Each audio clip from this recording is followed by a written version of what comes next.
This video is on recoloring an image in various ways, or even a layer of an image, and I'll talk about clipping masks last. But numerous ways we can do this. So I've got this image, right? It's got this green tree, this blue sky. One of the keys is probably going to be using these masks right here. There's other ways to do it up in the menus here, but this is the most convenient way. So if I click on this little black and white cookie looking thing, you'll see some various ways that I can recolor an image. I think the easiest is going to start with hue saturation. And so if I just want to recolorize, I want to color shift this image, I just leave it as is and I'll go up here to this hue and I'll pull it over. I'll be like, ooh, that's a real interesting recolorization. And so I might use that. Pretty good. Colorization. I'm going to turn that layer off.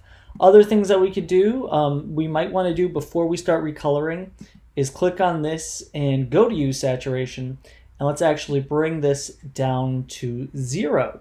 When we bring that down to 0, right, we throw out all the color information. We may want to add levels or contrast. Say maybe I want to go in and pop the contrast a little bit for when I recolor. That's fine.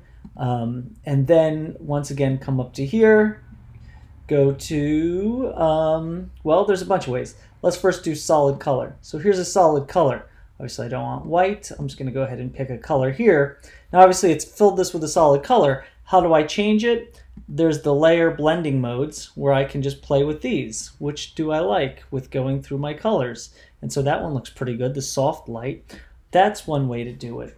I'm going to go ahead and turn these all off again and just go right above that. Go again to hue saturation. There's this button right here called colorize.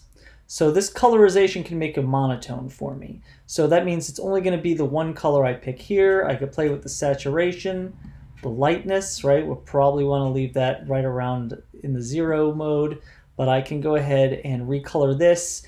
Anything I needed to do with contrast, I can handle in one of these brightness contrast masks. And so that's how to make a monotone. If we want to make a duotone, and a duotone, what it does is it'll map from white to black, light to dark, the two different colors.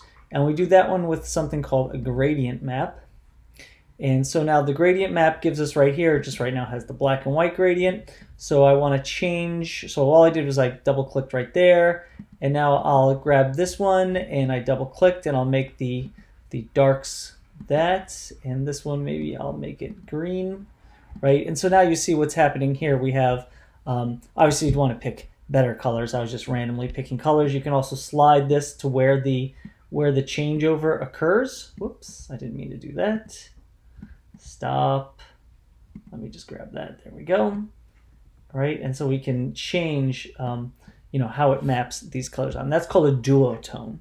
So I think those are going to be your 3 techniques. Now you can technically make more than duotones in Photoshop, but it's using these masks in these various ways and maybe combinations of the layer blending modes that will cause you to have some cool effects with recolorization, color shifts, things like that. Like right there, this looks kind of like a Instagram filter, right? One last thing you should know is that these masks will do everything below it. So let's say I had another image, and let me just throw something in from my desktop here. I've got these olives. Let me grab those and put them in there.